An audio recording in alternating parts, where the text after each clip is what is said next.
The Radical.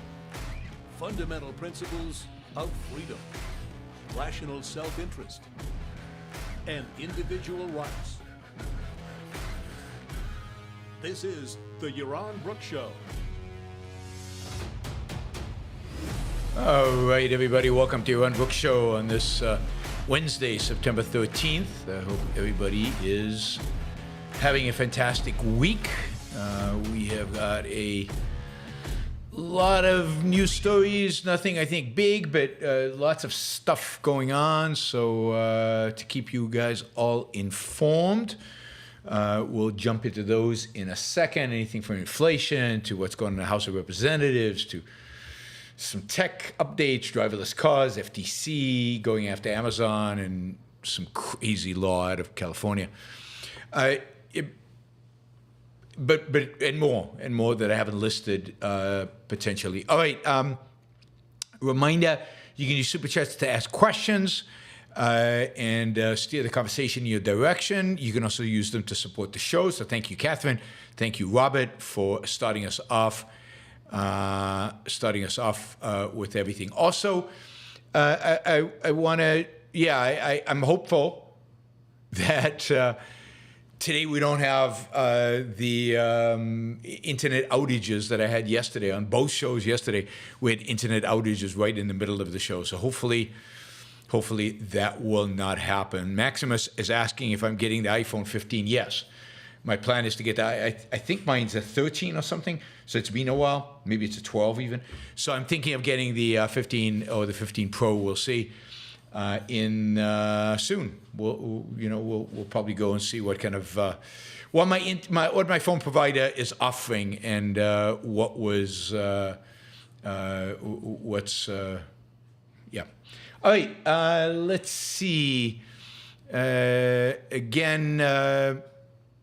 Jump in with questions. Any questions, happy to answer almost anything. We will see. All right. So a big story this morning, obviously, was the inflation number. We get that once a month. And these days, with inflation high, it was always a suspenseful moment. Markets are waiting for it. Inflation came in higher than I think people expected. The path had been that inflation was going down, that the monthly numbers were trekking downwards. Today, everything was up. Relatively speaking, overall inflation was up by 0.6 on a monthly basis. So the inflation during the month of August was 0.6. That is quite a bit higher than prior months, where it was closer to 0.3. And quite a bit, and a little bit higher than what economists were expecting. The big driver of the overall inflation number was gasoline prices. You might have noticed that gasoline prices are back up significantly. A lot of that has to do with the fact that the Saudis and the Russians are colluding through OPEC to reduce the amount of oil that they are putting into the global market. And even though the United States is a net exporter of oil, the price is set in the international market. The price is set on a global market, and the changes in the supply from Saudi Arabia and from Russia definitely have an impact on prices overall. The United States today is, I should add, no thanks to the Biden administration, is producing more oil than ever in its history. It is the largest producer of oil in the world. But it's still affected when big producers like Russia and particularly Saudi Arabia reduce the supply that they provide, and that's why prices are up. It has nothing to do with anything else other than supply restraints. When you take out gasoline and food, which are considered particularly volatile, and you look at what the Fed calls core inflation, that was also up 0.3, which is higher than what it was in June and July, where it was at 0.2. So 0.3 is tracking at over 3%, over almost 4% on an annual basis. And over the last 12 months, core inflation was up 4.3%, while overall inflation was up 3.7%. Both numbers are still high. Both numbers mean that for most of us, This means a reduction in our purchasing power, which means a reduction in our wealth and a reduction in our standard of living, quality of life. Wages are not quite keeping up with this, although they are rising. They're rising at lower rates than inflation. So real earnings are actually declining slightly overall. The Fed will probably not increase interest rates next week. That's at least what the market is predicting. And then the question is what happens after that. Given these inflation numbers, I wouldn't be surprised if the Fed continues to increase rates. At the end of the day, the Fed really believes that the way to curb inflation is by increasing rates. It is also sucking money out of the economy to the extent, and it does that by selling bonds into the economy and taking money out. That is shrinking. For example, M2, which is a monetary measure, that is going down. And it's hoping all those things will reduce inflation. I think the deficit being at $2 trillion also is affecting inflation expectations, which affect inflation as well. So you've got multiple things going on here in terms of the impact of inflation. And it's not clear that the Fed only controls certain levers, and it's not clear that those levers are enough to really reduce inflation at this point. So price inflation going up, continue to go up at higher rates than the Fed advertised at once, which is 2%, or that I think is desirable, which is basically zero. Ideally, prices are just stable. Aggregate prices are just stable. No reason for them to be up or down. All right, let's see. That was inflation. Quickly on just a couple of words on politics. So you're hearing a lot about this probably if you listen to the news or you read the news anyway.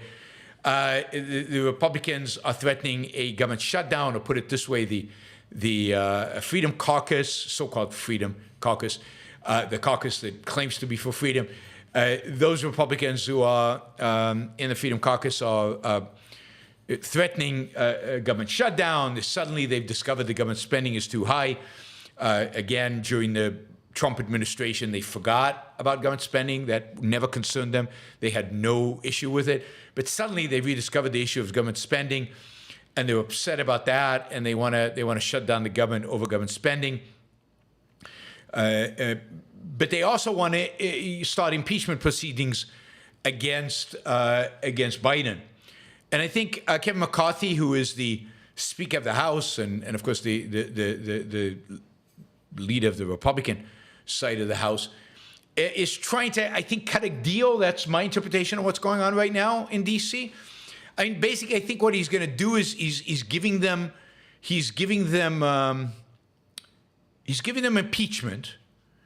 But he's not going to give them cutting government spending and shutting down the government. At least that's what he's trying to do. Whether he can achieve that, I don't know. But yesterday he announced that they were starting impeachment proceedings, or looking at impeachment, getting data about impeachment. And today McCarthy came out with a plan on how to avoid government shutdown. I think he's trying to balance the two and tell the people on his right, if you want, you can't have both. Choose which one. And of course, if they had to choose between the two, they're not going to choose government spending. That would be too principled and too actually beneficial to the American public. They'll choose impeachment, which is just smoke and mirrors because it's just political and there's it's not going to get by the Senate anyway. Yeah, it's just all a game. And the more you look at it, the more you study Washington, the more you follow what's going on in Washington, the more it is that for them, it's just a game. Lives don't matter. Standard of living doesn't matter. The economy doesn't matter. Rights don't matter. It's just a power game. Who has the upper hand at every given point in time? These people are disgusting, right? Is the right label. There's also the possibility that they'll try to get rid of Kevin McCarthy, which will throw the whole Republican side of the aisle into a frenzy and into panic. There's just politics is crazy right now, and the Republicans are part of that craziness, and instead of getting the business of what needs to get done in terms of the government, including potentially shutting down the government if that's what's necessary, they are playing political games, and they are, doing all this nonsensical infighting and everything else. So it is what it is. But that's the game I think that's being played, is this offset these two issues that are so important to the right wing of the House Republicans. All right, let's see. A few stories. This one is about autonomous cars, driverless cars. I'm a big fan of driverless cars, even though I love to drive. I completely realize and have no doubt about the reality that driverless cars are much, much, much more safe than humanly driven cars. And they get you much more effectively, efficiently, faster probably, and definitely safer from point A to point B. So there are win-win-win-win all around. This is a technology that needs to be embraced and needs to be accelerated. Well, Cruise is a autonomous vehicle company. I think it's owned by Google. I'm not sure. But Cruise has been running taxis in driverless taxis in San Francisco for a while now, and has an amazing safety track record, including with pedestrians. Driverless cars are engaged in far fewer accidents of all kinds than regular cars. And the reality is that even when it comes to when there are accidents, they're almost always caused by the car that has a human driver in them. Now, they're not 100%. They don't lower accidents to zero, but they've lowered accidents to almost zero, and dramatically lower than, again, human-driven cars. Anyway, driverless cars are making progress in terms of getting regulatory approval to actually operate. I've just been corrected. Cruise is owned by GM. It's the other one with other company that is owned by Google. Anyway, Cruise is saying that they're only days away from receiving federal regulatory approval, to begin producing and deploying driverless cars without a steering wheel or pedals. No steering wheel or pedals. No need for a safety driver there. Even if there was one, he couldn't control anything. Yes, the Google-owned driverless car company is called Waymo. This one is Cruise. These cars would be very boxy, very simple, primarily for short distances. They'd be all electric, and they would be driverless with no steering and no paddles. And I'm excited. I think it seems to be just recently moving faster than what was talked about. And I don't know where Cruise intends to deploy these cars. My guess is San Francisco. But if they can be deployed in San Francisco with its windy streets and its up and down hills and crazy entitled pedestrians, then it can be deployed anyway. So I'm super excited about a future in which we don't have drivers behind steering wheels in cars. On the downside, on the negative side, if you will,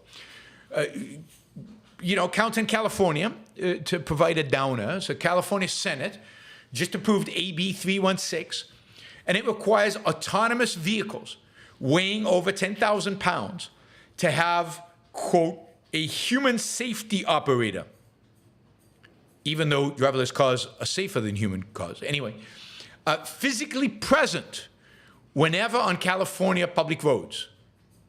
So why have a driverless cars if you need a human being there present? In other words, it's a ban on self-driving trucks. It makes them illegal in California, which is a disaster because of all the vehicles out there on the road. The vehicle that is least safe are trucks. So being able to have driverless trucks would be one of the greatest contributors to safety that one can imagine, and also reduce the cost of shipping dramatically, given the fact that truck drivers are making huge amounts of money these days because there's a shortage, and there has been a shortage. Anyway, the good news about this is it does look like Newsom, Gavin Newsom, the governor of California, might actually veto the legislation. I mean, he's got this difficult path, right? If he's going to run for president, on the one hand, he doesn't want to piss off the crazy leftist anti-technology crowd. On the other hand, you know, if he runs for president, he's going to be dependent on money from the tech industry to fund his campaign.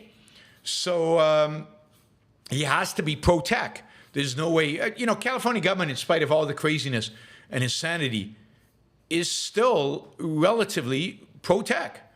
And Newsom has a history of vetoing bills that go over the line and protecting the goose that lays the golden egg, which is Silicon Valley. So it's likely that he will veto this. So yeah, a future of driverless cars. I mean, isn't it a little surprising that the one experiment that is going on with driverless taxis anywhere in the United States is happening in San Francisco, not in New Orleans, not in, I don't know, Atlanta, not in Austin or Austin, Texas, or Dallas, or Houston, but in San Francisco. In the meantime, expect the Luddites to be out in full force attacking, you know, driverless cars whenever. Let's see. But don't worry. Newsom might be somewhat friendly to tech companies because of how much revenue they bring in to California. But the FTC is not. So the Federal Trade Commission, under a woman who is really, Lena Khan, is really obsessed with one particular company. I mean, it's an obsession she has. She's had since she was an undergraduate. She wrote about this as an undergraduate, as a graduate student. She's written at it as a professor, and now she's the head of the FTC. She's obsessed with Amazon. Hates Amazon, believes Amazon is a monopoly, believes Amazon needs to be broken up, and she will go after Amazon no matter what. No matter what. Right? Anyway, the FTC is probably going to sue Amazon this month, September. I think this is the fourth lawsuit against Amazon that Lena Khan has filed this year. This time, she is suing them. Listen to this. For taking a cut off of third-party merchant sales who sell on the Amazon platform and tying access to its marketplace, that is, to its platform that it created, to use its logistics services. So if you want to sell on Amazon, you have to use Amazon Logistics, which guarantee customers get a good Amazon Logistics service. But the government has decided that this is not fair. I'm sure the merchants would be far better off if they just all got kicked off of Amazon. I mean, Amazon built this. It created it. It offers merchants a service. They voluntarily sign up for it. It then provides them with logistics if they want it. If they don't want it, they don't have to participate in the Amazon marketplace. They can go somewhere else. They can create their own website. They can join eBay. They can do all kinds of things. But Lena Khan is obsessed, and she will keep going after them. Keep going after them. In the first two cases that Lena Khan filed against Amazon, they covered privacy issues related to Ring and Alexa, right?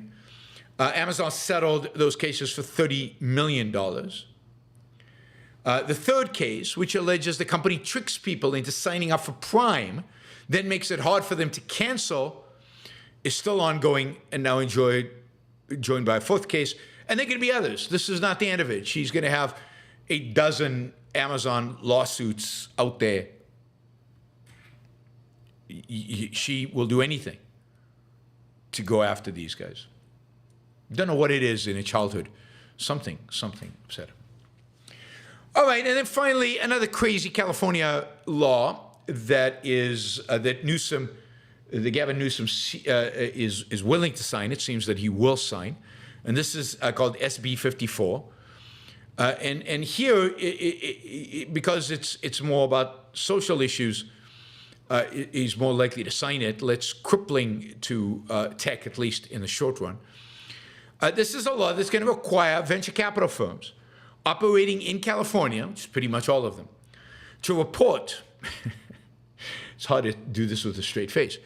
Venture capital firms operating in California are going to have to report the gender and ethnic and racial background of the founders that they fund. They will also be required to disclose the amount of dollars that they invested in the companies. Now, we all know why this is happening, right? The idea is to get the data so that then you can accuse venture capital firms of being biased against blacks, women, other minorities, because either they're funding fewer, black-founded firms, or they're getting less money, or something like that, right? That's why they want all this info. It'll turn out from this, that immigrants, that venture capitalists discriminate in favor of immigrants. They tend to discriminate probably in favor, proportionally, in terms of proportionality of the population. They tend to discriminate in favor of Israelis and Indians. Seem to be a lot of Israeli and Indian founders out there. Maybe even in favor of Chinese, but not maybe in favor of whites generally. Who knows what the data will show and who will be able to sue whom and who will be able to go after what for whom, right? This is all about this, equity. This is all about the fact that there are unequal outcomes means that there's systemic discrimination in the process. And here, the process that they want to attack is one of the most vital for America's economy, one of the most vital for America's tech leadership, and that is the venture capital process. Without the venture capital process, without the American venture capital process, without American venture capitalist firms, God, where would America be? A third-rate country right now? California, certainly as a state, would be nowhere. So there you have it. Gavin Newsom is going to help us find all the discriminatory practices that venture capital firms are engaged in, right? But don't worry, because if Gavin Newsom doesn't catch them, then the White House will and the Senate will. Today is a big day for artificial intelligence. If you're worried about the future of artificial intelligence, or more importantly, if you're worried about the risk that artificial intelligence will wipe out the human race, destroy us all, then you can stop worrying. Leaders of the artificial intelligence industry are gathering today at the White House to talk about the risks of AI. They're talking to I'm assured, very, very qualified people in the Biden administration to figure out how the government can step in and help to regulate AI in a way that will reduce the risk of the human race being destroyed by artificial intelligence. I think during a break, they will be watching all of the episodes of the Terminator movies, including the really, really bad ones. They'll be watching them, all of them. So it's going to be a long day over at the White House. After the White House, or maybe before the White House, we're gonna have all these execs go to the Senate and meet with the equally qualified and brilliant senators who will also be discussing with them how to best regulate AI in order to prevent human extinction. God, God help us if our fate depends on politicians, right? Now, as you know, I, for one, don't believe AI is going to kill us all. I certainly, even if it was, wouldn't trust politicians one way or the other. They're much more likely in the end to kill AI than and kill economic progress and kill success than anything else. But the idea that our politicians, whether in the White House or in the Senate, have the ability to properly even think about AI, never mind regulate. But there is no properly regulated. Government should stay out of it. It's none of their business. I mean, if there are national security issues here, bring them up. Maybe they should have a meeting at the Pentagon. But other than that, government has no business in the business of tech. Government has no business in the business of artificial intelligence. Stay out of it. But I'm sure everybody is. All right, here's a feel-good story to end this. So, a young boy over the last 3 years suffered from all kinds of pains and all kind of other behavioral issues, chewing issues, other issues, began chewing things, just strange combination of symptoms. For 3 years, his parents, his mothers, be trying to figure out what's wrong with him, taking him 17 different doctors, all kinds of treatments. Nothing was helping. I mean, the poor kid was in constant pain. I mean, the doctors basically said, give him Motrin. Motrin seemed to help. Give him Motrin. Just give him Motrin whenever he's in pain. But no solution to the problem, no evaluation, no idea of what the diagnosis actually was. Anyway, she got frustrated. She signed up for ChatGPT. She took all the medical reports and the MRIs, and she put, to the best of her understanding, everything she could from those into ChatGPT and asked ChatGPT for a diagnosis. ChatGPT came back with the idea that the kid had what's called tethered cord syndrome. This is a spinal cord issue. She then went, she did some research about tethered cord syndrome. She found other parents with kids that had the syndrome.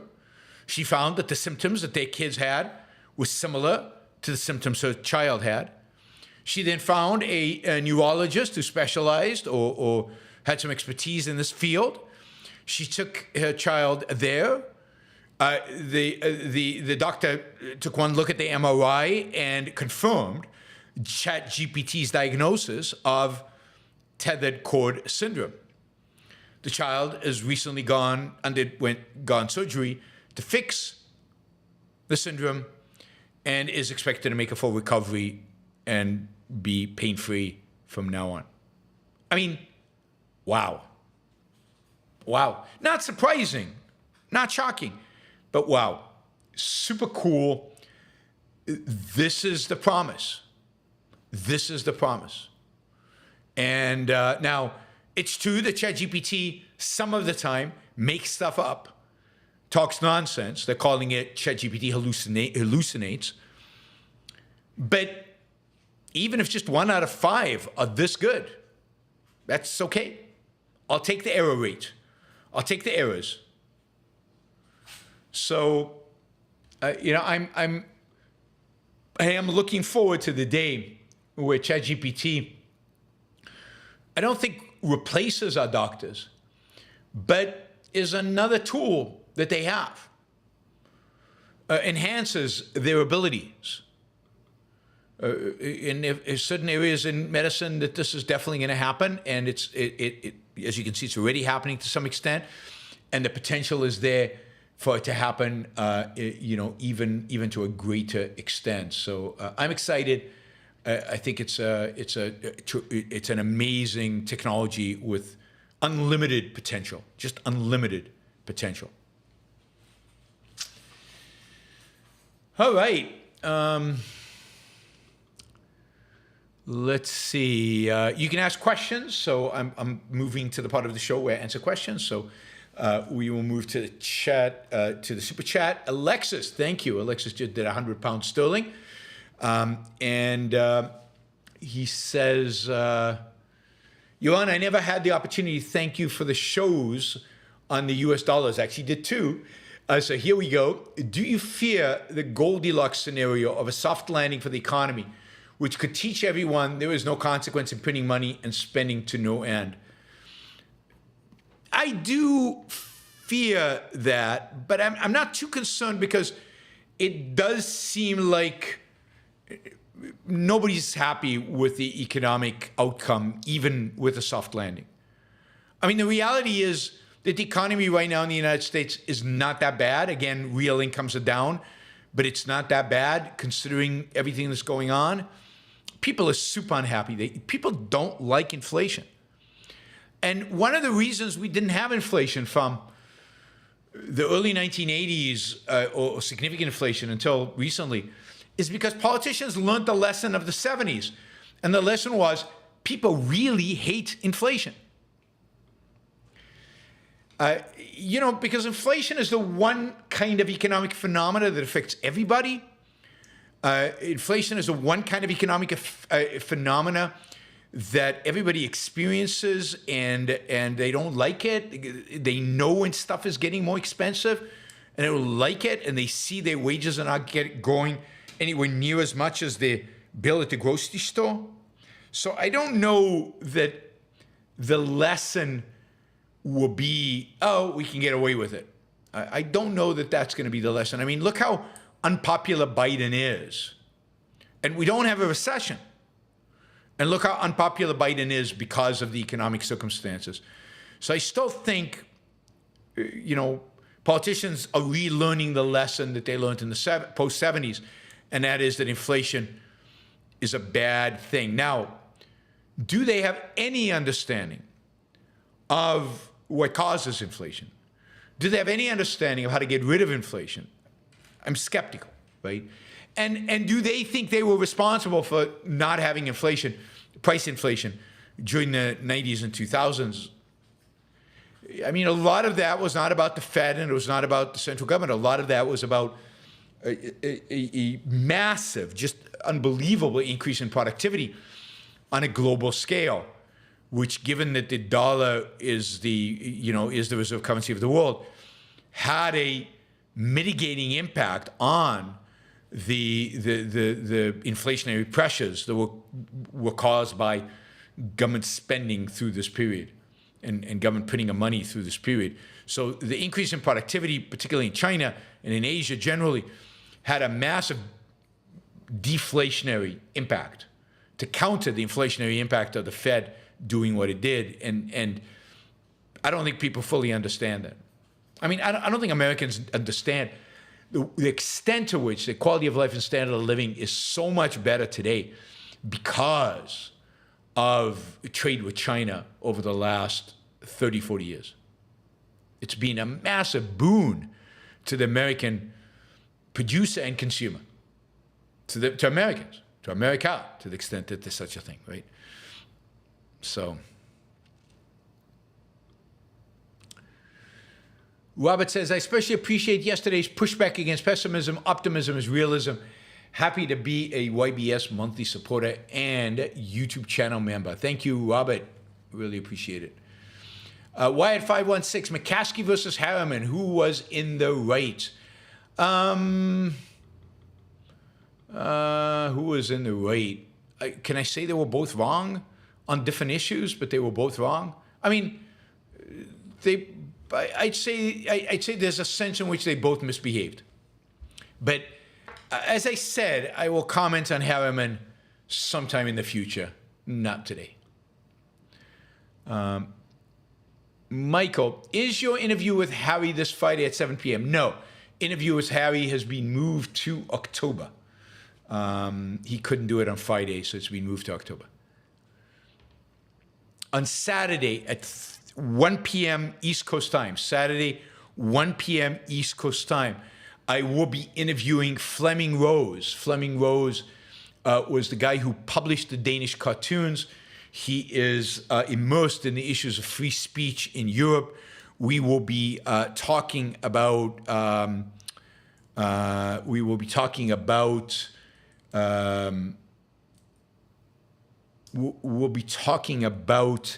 free speech in Europe and about the Danish cartoons and the legacy of the Danish cartoons, about the fear in Europe, about the ban on the burning of the Quran in Denmark.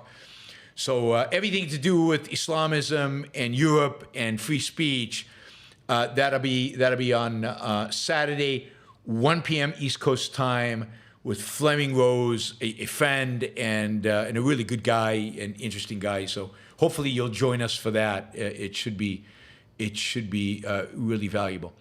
All right, Michael says, why wouldn't you want to live in Manhattan for 3 months over the fall or summer? It's never too late. Well, for a few reasons. One is the summer's just too hot and humid to be. And Manhattan is a walking city. You got to walk it, otherwise it's no fun, and it's just too hot. Fall or spring are not bad. And so the reason I wouldn't do it is it's just too expensive. I just can't afford it. I'd want to live well. And right now, given that I have a home, that I have a big mortgage on, I can't afford to have to go rent a place in Manhattan for 3 months. I wish I could. And that would be something, that's something I considered about 10 years ago doing. Never got to the financial position where I could afford to actually do that comfortably. Right, and if I live in New York, I want to live comfortably. I don't want to live in a little place. Manhattan is not a city. I know it's a part of New York City. Liam says, I just realized the last day of 2023 will be 123, 123. Is this a sign? Yes, definitely Armageddon. And the only way for you to buy yourself into heaven, the only people who are going to survive after 123, 123 are people who make substantial super chat and other forms of contributions to the Yaron Brooks Show. And the sooner you do it, the more likely it is for you to survive the coming Armageddon. All right, Eric, in a free society, would an FDA still exist in a anti-fraud capacity? That is mass spec drugs to see they contain contents drug companies say they contain. I mean, whether it's FTC, something would probably exist in terms of fraud and to protect us from fraud. It would be a product fraud protection kind of agency. It wouldn't just be drugs, I don't think.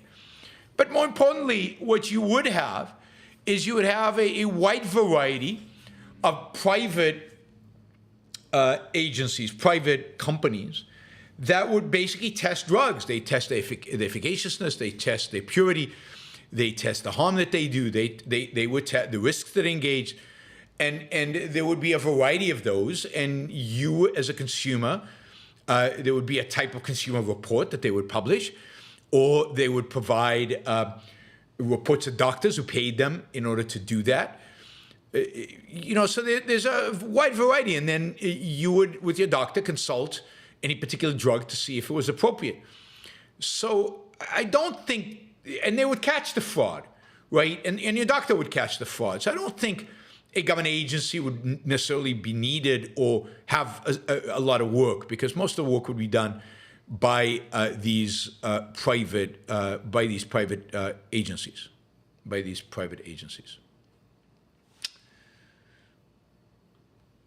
for-profit private agencies. All right, three $20 questions would get us to the goal. So if you have any questions, now's the time to ask them. I've got 3 questions left before we end the show. Michael says, how do you feel about the Southwest? Other than Texas, I think Arizona is the only other red state I could live in. I like Arizona. I don't know that Arizona is actually a red state. It's got a Democratic governor, for example. That's because Republicans nominated an idiot like Carrie Lake as their nominee. But that's what happens, right? I like Arizona.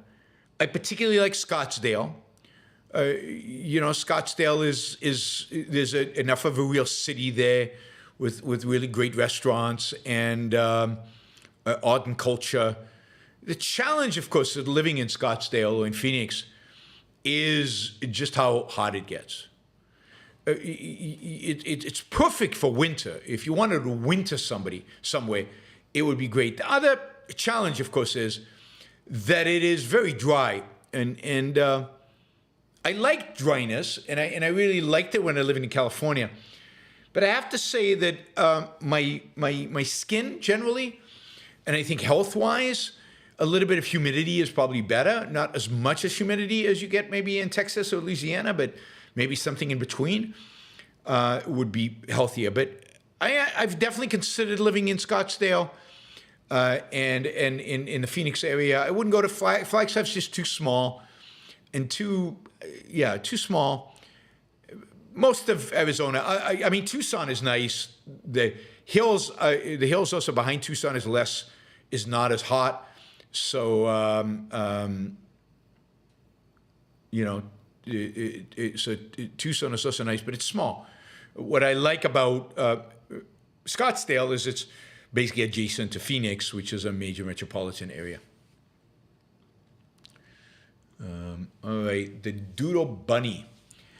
You notice Sam Seder and Steven Crowder never have any technical problems when they do their shows. Yeah, I know.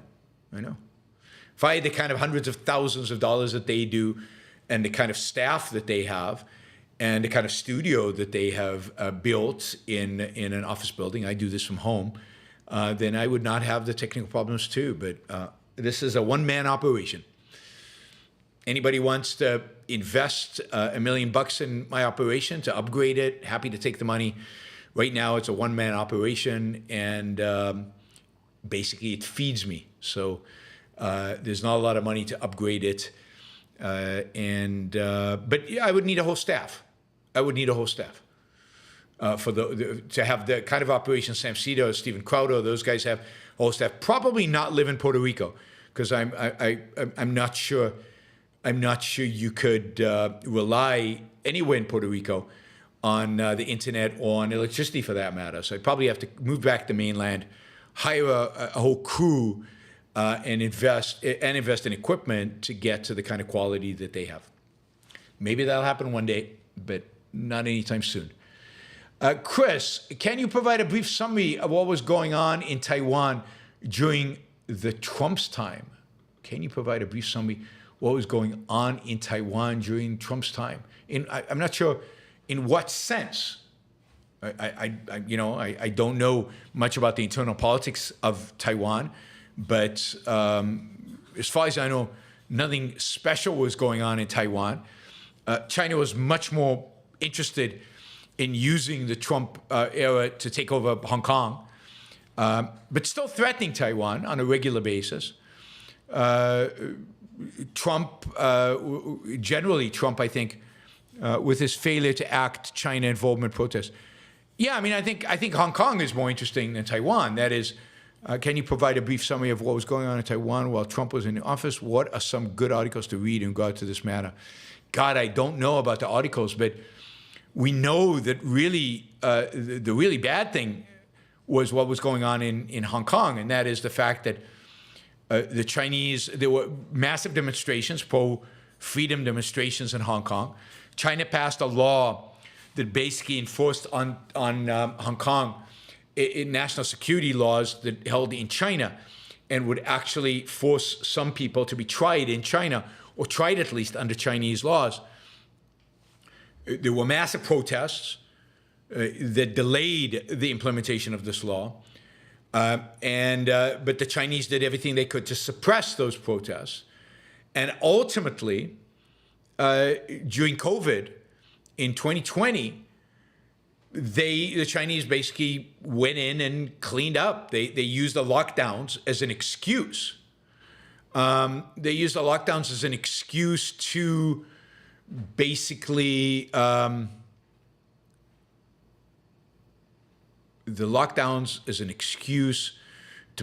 go into Hong Kong, arrest people, put them away, and put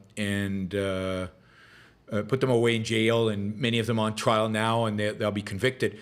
So what happened in Hong Kong was the Chinese basically took over the city completely. And this idea of two systems, one nation was completely eradicated and eliminated, right? So what you get is a complete control over Hong Kong. And I think this emboldened the Chinese because they saw that Trump didn't do anything. The West generally didn't do anything. So a little bit of condemnation from the UK, but nothing really dramatic. And I think that has emboldened them in terms of what they want to do with Taiwan. That has made it much more likely that they go after Taiwan. I think they're a little worried about what's going on with Ukraine because the West did respond to that. But the lack of response to Hong Kong, one of the freest places on planet Earth, and now not anymore at all, is emboldening the Chinese to be much more aggressive vis-a-vis Taiwan. And if only Trump had stood up to Chinese over Hong Kong, but that would be a different Trump, right? There's no way Trump is going to stand up to anybody, except the left. All right, Frank, as a kid in Boston, did you see racism in busing? Definitely busing. I mean, in my high school, kids were bused into our high school. So there were kids from black neighborhoods. They were bused in every day. They constituted a significant percentage of our high school. This is in Brookline, Massachusetts. They hung out by themselves. So I don't know that I experienced racism firsthand, but I saw the consequences. The consequences were there was almost no intermixing. There was almost nothing, right? They were there. White kids were over here. There was almost no cross-cultural, cross-skin color mixing at all. They were like treated as different and distant, and yeah. But I was only, that was a year in high school. In middle school, we didn't have busing, so I never saw it in middle school. And I lived in Brookline, so Brookline, I don't think it was representative of what Boston was like in that period. Ginger says, no question, glad to get you live, looking so forward to Flemming Rose, a brave man. Absolutely. I'm a big Flemming Rose fan.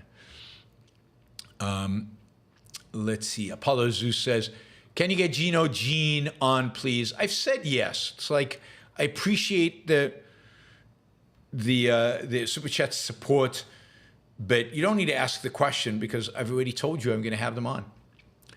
Wyatt516 says, what did McCaskey handle wrong? I'm not going to re-litigate the McCaskey affair. What is it? 13 years, 14 years later. Certainly not today. Certainly not now. Maybe, maybe in my autobiography and my memoirs. Or maybe you can ask me in 2, 3 years, 5 years, something. I just don't care at this point. And nothing good is going to be served from doing it. There's probably going to be a time and a place to air all that out, but it's not now. For a variety of reasons, it's just not that now. But it will be at some point. And maybe I'll do it, and maybe I won't. I mean, it'll depend. But I'm curious who Wyatt516 is and why his deep interest in the McCaskey affair. Maybe it's McCaskey. I don't know. Louis Philip, I doubt it. Louis Philip, no. Good news. Romney will not pursue another mandate. Why is that good news? I mean, it's very likely that the person nominated instead of Romney will be, a Trump acolyte like, really horrible, populist Republican. Romney was, at least when it came to Trump, was a voice of sanity in the Republican Party. He voted to impeach Trump. Good for him. He spoke up about Trump's, failings. He was not embarrassed to do so. He was the last presidential candidate I actually voted for. So no, I don't see it as a good thing. Republicans need more people like Romney who will stand up to the populist wing of the party. Francisco, I started studying philosophy. First assumption was that objective morality is impossible and we should search for an equilibrium based on our intuitions. What is the probability of reading Rand in a German university? Probably zero. I mean, I do know students who've done their PhDs on Ayn Rand, I think at a German university, at least one who's referenced Ayn Rand or talked about Ayn Rand in a German university. So certainly it's possible, not that you read, but that you can comment on. I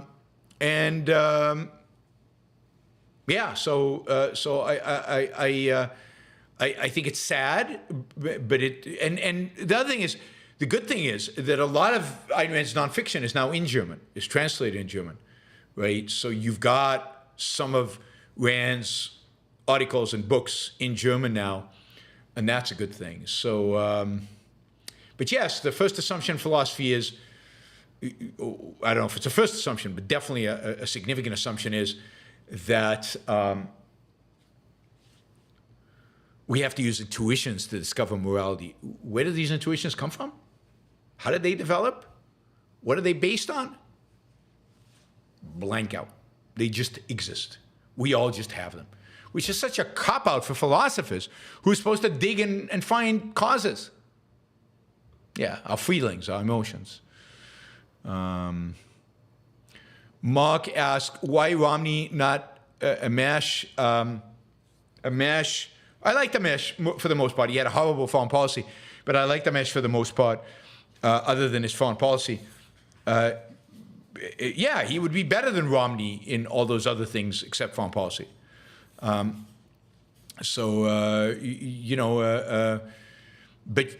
you're not going to get a perfect candidate who's going to actually could win. And yeah.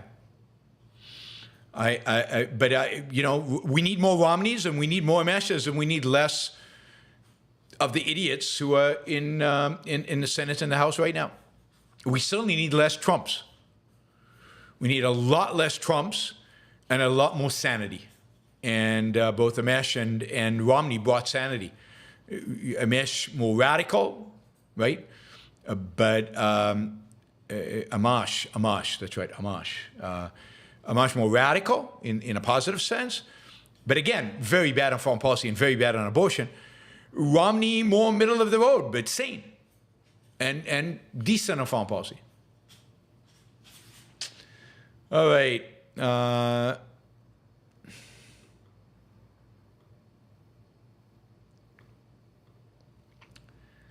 Thank you, everybody. Thanks to all the super chatters. We actually made our goal, so really appreciate it. Francisco kind of put us over the edge. So that's great. I will see you all tomorrow. Tomorrow we'll be on at our usual time, 1 p.m. East Coast time. And then this week, our second evening show is going to be on Friday. So I'll see you tomorrow, and then 2 shows on Friday, and then Saturday for the interview with Flemming Rose. Have a great rest of your week, everybody, and talk to you soon. Bye.